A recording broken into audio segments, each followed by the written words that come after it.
Good afternoon students. या व्हिडिओजमध्ये आपण बघणार आहोत हायड्रोकार्बन. हायड्रोकार्बन म्हणजेच काय तर एक मूलभूत सेंद्रिय संयुग आहे. संयुग म्हणजे काय तर एक किंवा अनेक मूलद्रव्यापासून तयार झालेल्या पदार्थाला किंवा घटकाला आपण संयुग असं म्हणतो. तर याच्यामध्ये बघा त्याला आपण हायड्रोकार्बन असे का म्हणतो कारण याच्यामध्ये दोन मूलद्रव्य उपलब्ध आहेत. हायड्रो म्हणजे काय तर हायड्रोजन. हायड्रो म्हणजेच हायड्रोजन आणि कार्बन म्हणजे कार्बनच येणार. तर कार्बन आणि हायड्रोजन ह्या दोन मूलद्रव्यांच्या संयुगातून किंवा मिश्रणातून हा घटक तयार झालेला आहे, म्हणून याला म्हणतो आपण हायड्रोकार्बन, जे एक मूलभूत संयुग आहे. मूलभूत म्हणजे काय आपल्या रोजच्या वापरातलं म्हणू शकतो आपण, गरजेचं म्हणू शकतो. मूलभूत म्हणजेच गरजेचं असणारं असं संयुग आहे आणि त्याला हायड्रोकार्बन का म्हणतात कारण हे जे संयुग आहे ते हायड्रोजन आणि कार्बनच्या मिश्रणातून तयार झाल्यामुळे त्याला आपण हायड्रोकार्बन असे म्हणतो. तर बघा बहुतेक सेंद्रिय संयुगात कार्बन सोबत हायड्रोजन हे मूलद्रव्य समाविष्ट असते आणि अशाच सेंद्रिय संयुगांना आपण हायड्रोकार्बन असे म्हणतो. परत एकदा लक्षात घ्या, बहुतांश सेंद्रिय संयुगांमध्ये हायड्रोजन सोबत कार्बन हे मूलद्रव्य सुद्धा उपलब्ध असते आणि अशाच सेंद्रिय संयुगांना आपण हायड्रोकार्बन असे म्हणतो. आता बघा ह्या हायड्रोकार्बनचे दोन प्रकार पडतात. पहिला संतृप्त हायड्रोकार्बन आणि दुसरा असंतृप्त हायड्रोकार्बन. तर याचे सुद्धा दोन प्रकार पडतात, संतृप्त आणि असंतृप्त.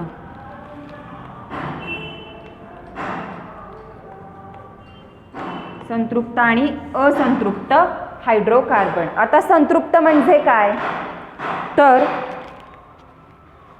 ज्या संयुगांमध्ये कार्बन अणू हा दुसऱ्या कार्बन अणूंसोबत बंध तयार करतो त्याला आपण संतृप्त असं म्हणतो. पण तो बंध कसा असतो, एकेरी असतो. पुन्हा एकदा लक्षात घ्या, कोणत्याही मूलभूत संयुगांमध्ये कार्बन अणू हा दुसऱ्या कार्बन अणूंशी एकेरी बंध तयार करतो, साखळी तयार करतो.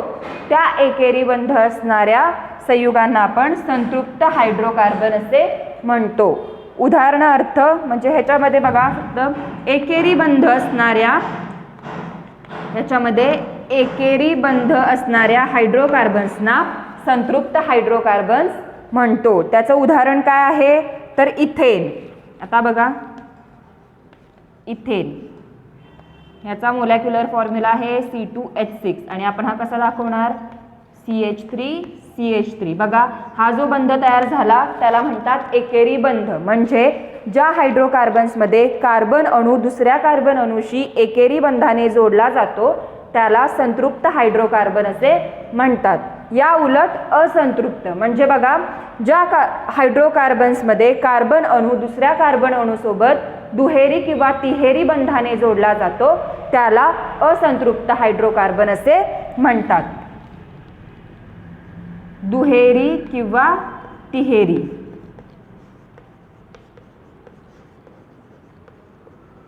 याचं उदाहरण आहे प्रोपीन किंवा इथाईन. इथीन. इथीनचं बघा H2C डबल बॉन्ड CH2 म्हणजे ह्याच्यात हा जो बंध आहे तो दुहेरी आहे, एकावर एक म्हणजे दुहेरी. अजून तिसरा इथे दाखवला झाला तिहेरी. म्हणजे बघा कसं, पुन्हा एकदा लक्षात घ्या, हायड्रोकार्बन. हायड्रोकार्बन म्हणजे काय तर काही सेंद्रिय संयुगांमध्ये कार्बन सोबत हायड्रोजन हे मूलद्रव्य सुद्धा उपलब्ध असतं. अशा सेंद्रिय संयुगाला आपण हायड्रोकार्बन असे म्हणतो. हायड्रोकार्बनचे प्रामुख्याने दोन भाग पडतात, संतृप्त हायड्रोकार्बन आणि असंतृप्त हायड्रोकार्बन. संतृप्त हायड्रो म्हणजे काय तर ज्या हायड्रोकार्बनमध्ये कार्बन अणू दुसऱ्या कार्बन अणूशी एकेरी बंधाने जोडला गेलेला असतो त्याला आपण संतृप्त हायड्रोकार्बन म्हणतो. उदाहरणार्थ इथेन. आणि असंतृप्त म्हणजे काय तर ज्या हायड्रोकार्बनमध्ये एक कार्बन अणू दुसऱ्या कार्बन अणूसोबत दुहेरी किंवा तिहेरी बंधाने जोडला जातो त्याला आपण असंतृप्त हायड्रोकार्बन असे म्हणतो. त्याचं उदाहरण इथीन. त्यानंतर याचे गुणधर्म बघूयात आपण. तर याचे गुणधर्म काय आहेत तर त्याचा हा द्रवणांक आणि उत्कलनांक कमी असतो.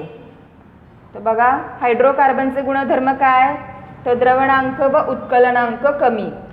खूप कमी असतो, उत्कलनांक कमी, म्हणजे मेल्टिंग पॉईंट आणि बॉइलिंग पॉईंट ह्यांचा खूप कमी आपल्याला दिसून येतो. त्यानंतर सामान्यतः पाण्यात अद्रावणीय व सेंद्रिय द्रावकात द्रावणीय असतात. म्हणजे हे जे हायड्रोकार्बन आहेत ते पाण्यामध्ये पूर्णपणे विरघळत नाहीत किंवा कधी कधी विरघळतच नाहीत, परंतु जी सेंद्रिय संयुगे आहेत, जे ऑर्गॅनिक संयुगे आहेत किंवा ऑर्गॅनिक द्रावण आपण जैविक द्रावण म्हणू शकतो, त्या जैविक द्रावणामध्ये हे पूर्णपणे विरघळले जाऊ शकतात, परंतु पाण्यामध्ये विरघळत नाहीत. म्हणजे पाण्यात विरघळत नाहीत पण जैविक द्रावणात विरघळतात. पाण्यात विरघळत नाहीत परंतु सेंद्रिय द्रावणामध्ये विरघळू शकतात किंवा द्रावणीय असतात. त्यानंतर उष्णता व विद्युत यांचे कमी प्रमाणात वाहक असतात. उष्णता व विद्युतचे कमी वाहक, उष्णता व विद्युत वाहक, विद्युत वाहकता कमी असं सुद्धा आपण म्हणू शकतो. का कमी असते? कारण हे पाण्यात विरघळत नाहीत आणि पाण्यात न विरघळल्यामुळे ह्याच्यामध्ये मुक्त इलेक्ट्रॉन्स तयार होत नाहीत. परंतु जे काही मुक्त इलेक्ट्रॉन्स तयार होतात ते उष्णता व विजेचे वहन करतात, परंतु कमी प्रमाणात वहन करतात. मग बघा हायड्रोकार्बनचे गुणधर्म कोणकोणते? तर पहिला, त्यांचा द्रवणांक व उत्कलनांक कमी असतो. दुसरा, ते पाण्यात विरघळत नाहीत परंतु सेंद्रिय द्रावणांमध्ये विरघळू शकतात. आणि हे उष्णतेचे व विद्युत वाहकता कमी असते, म्हणजे कमी प्रमाणात उष्णता व विजेचे वहन करतात. त्यानंतर येते कार्बनची विद्राव्यता, म्हणजे सोल्युबिलिटी ऑफ कार्बन. कार्बन कोणकोणत्या घटकांमध्ये विरघळला जातो? तर जसं आपण इथं बघितलं की कार्बन हा शक्यतो पाण्यामध्ये विरघळला जातो, परंतु जे आपण खाद्यतेल, गोडे तेल म्हणू शकतो किंवा जे रॉकेल, केरोसिन असतं त्याच्यामध्ये तो विरघळला जात नाही. म्हणजे कार्बनची जी द्राव्यता आहे किंवा विद्राव्यता आहे ती आपल्याला पाण्यामध्ये जास्ती प्रमाणावर आढळून येते, परंतु इतर जी द्रावणे आहेत, गोडे तेल म्हणा किंवा खाद्यतेल असू द्या, केरोसिन असू द्या, याच्यामध्ये कार्बनची विद्राव्यता आपल्याला जास्ती प्रमाणात आढळून येत नाही. त्यानंतर आहे कार्बनची ऑक्सिजन सोबत रासायनिक अभिक्रिया. ते बघूयात आपण की कार्बन कशा प्रकारे ऑक्सिजन सोबत रासायनिक अभिक्रिया पूर्ण करतो.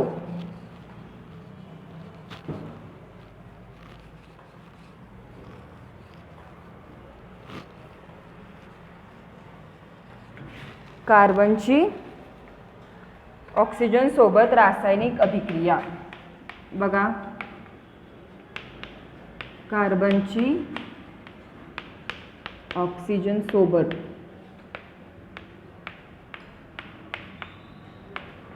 अभिक्रिया.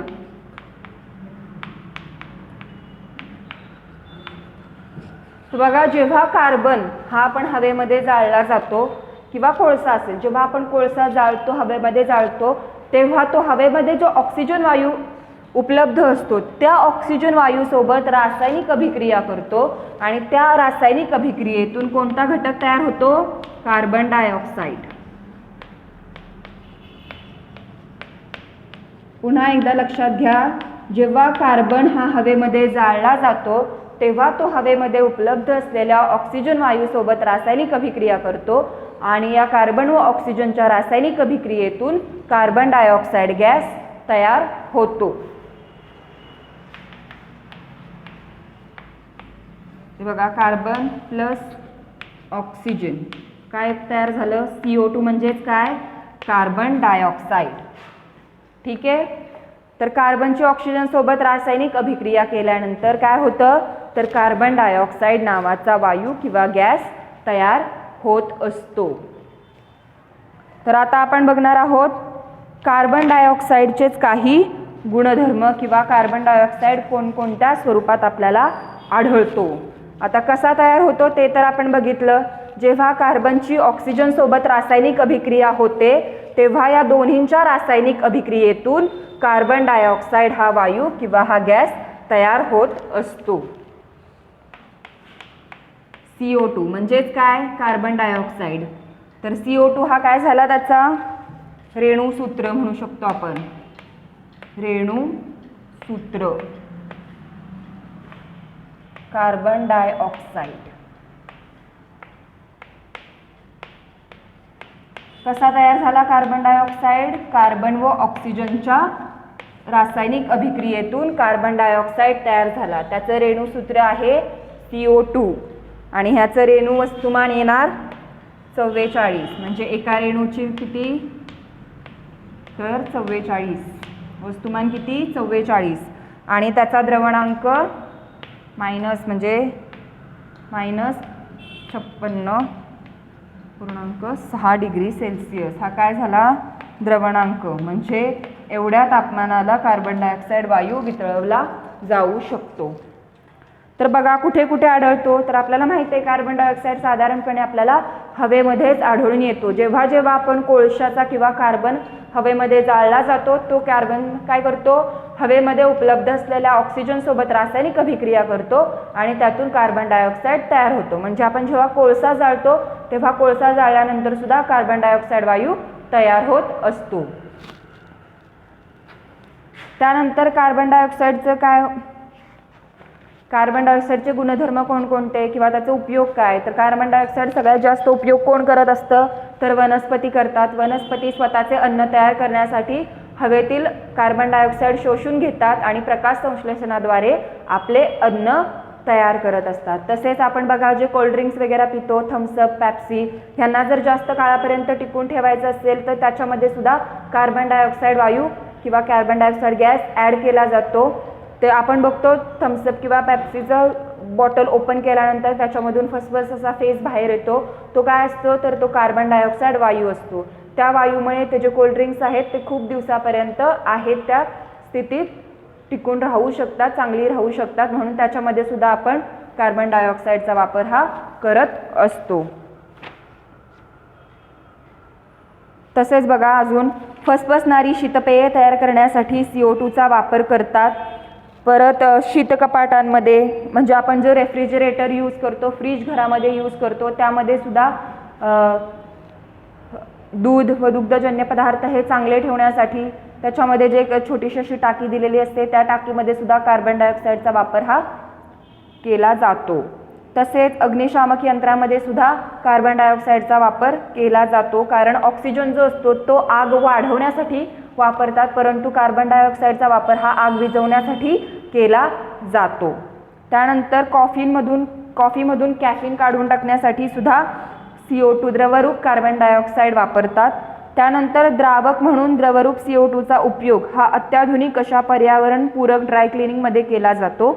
आणि हवेतील CO2चा उपयोग हा वनस्पती प्रकाश संश्लेषणासाठी सुद्धा करतात.